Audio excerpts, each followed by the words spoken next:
వేరే ఆలోచన లేదు, వేరే ఆదాయం అక్కర్లేదు. కానీ బాధ్యతగా వ్యవహరించాల్సిన మనం బాధ్యత మార్చి వ్యవహరిస్తామని అంటే అది తెలంగాణ సమాజానికి తీరని నష్టం జరుగుద్ది. రాష్ట్రం ఆర్థికంగా బాగలేదు, అప్పు పుడతలేదు, అనా పైసా ఎవడు ఇస్తలేడు.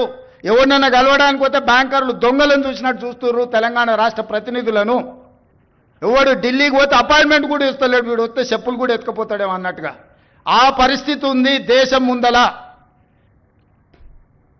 అప్పు పుడితే నేను కూడా ఏదో ఒకటి చేసి తెచ్చిచ్చేటను, అప్పు పుట్టట్లేదు. ఎవడు బజార్లో నమ్మడం లేదు. స్వీయ నియంత్రణనే దీనికి పరిష్కారము.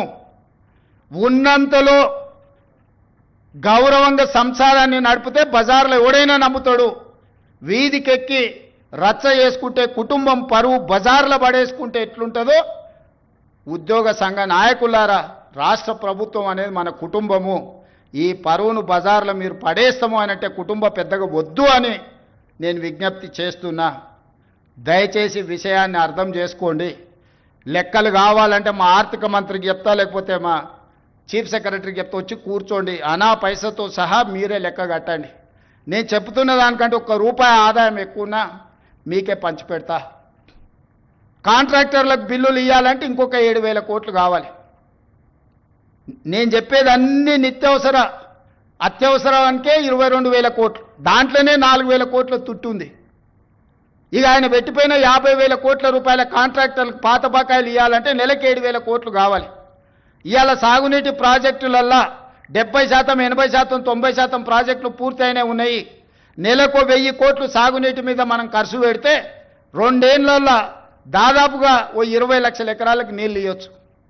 ఇవాళ రాష్ట్రం మొత్తం నెలకు మొత్తం ఇన్ఫ్రాస్ట్రక్చర్ R&B కావచ్చు, పంచాయతీరాజ్ కావచ్చు, ఇరిగేషన్ కావచ్చు, any other department for development works I'm not able to spend even 1,000 crores. ప్రతి నెల రాష్ట్రంలో జరుగుతున్న కాంట్రాక్టులు పనులకు బిల్లులు చెల్లించాలంటే 1,000 కోట్లు కూడా దొరకడం లేదు, 1,000 కోట్లు కూడా రావడం లేదు. 600-700 కోట్ల రూపాయలు ఇచ్చి 10 ఏళ్ల నుంచి వెయ్యని రోడ్లు ఊర్లలో ఇవాళ గుంతలు పడ్డాయి. మీరు కష్టపడి కారు కొనుక్కుంటారు, మీరు సైకిల్ మోటార్ కొనుక్కొని ఫ్యామిలీతో పోతుంటే సడన్గా గుంత వస్తే అందులో పడి కింద పడి కాలు ఇరిగిపోతుంది. ఇవాళ చిన్న చిన్న గ్రామాలకు రోడ్లు వేయాలంటే అనా పైస లేదు. పాత రోడ్ల మీద డాంబర్ వేద్దామంటే కూడా రూపాయి లేదు. రాష్ట్రం మొత్తం ఆర్థికంగా దెబ్బతిని ఉన్నాము.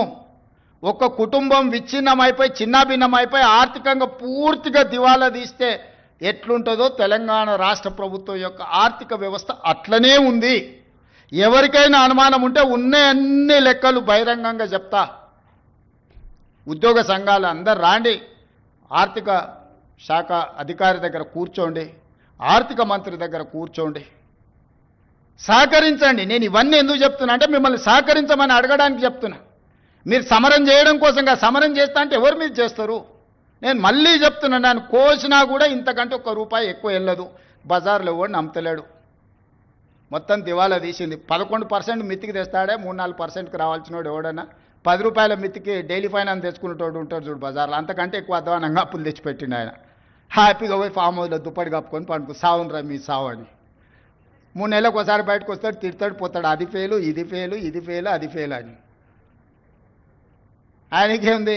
ఆనందంగా ఉంది. ఆ చెప్పేటప్పుడు ఫేస్లో ఎంత ఆనందంగా అనిపిస్తుంది అంటే, రైతు బంధు ఫెయిల్ అనగానే ఆయన ఫేస్లో ఇట్లా 1000 వోల్టుల బల్బు వెలిగినట్టుంది. ఎవడైనా బాధపడతాడా? అరే ఏదన్నా తప్పు జరిగింది, ఎవరికైనా రాలేదంటే బాధతో చెప్తాం మనం. ఫీజు రియంబర్స్మెంట్ చేయలేదంటే అయ్యో పాపం పిల్లలు ఫీజులు కట్టకపోతే ఎట్లా వాళ్ళు చదివేట్లా అని ఒక బాధ ఉంటుంది. జీతభత్యాలు రిటైర్డ్ ఉద్యోగస్తులకు బెనిఫిట్స్ ఇవ్వలేదంటే ఒక కన్సర్న్ ఉంటుంది. అరే నీ అమ్మ ఏందా ఇట్లా అయిపోయిందని. వారి ఫెయిల్ చూడండి, ఫెయిల్ చెప్పేటప్పుడు ఇది ఫెయిల్, ప్రతి ఫెయిల్ వెనకాల ఒక 1000 వోల్టుల బల్బు వెలిగినట్టు వెలుగుతుంది ఆయన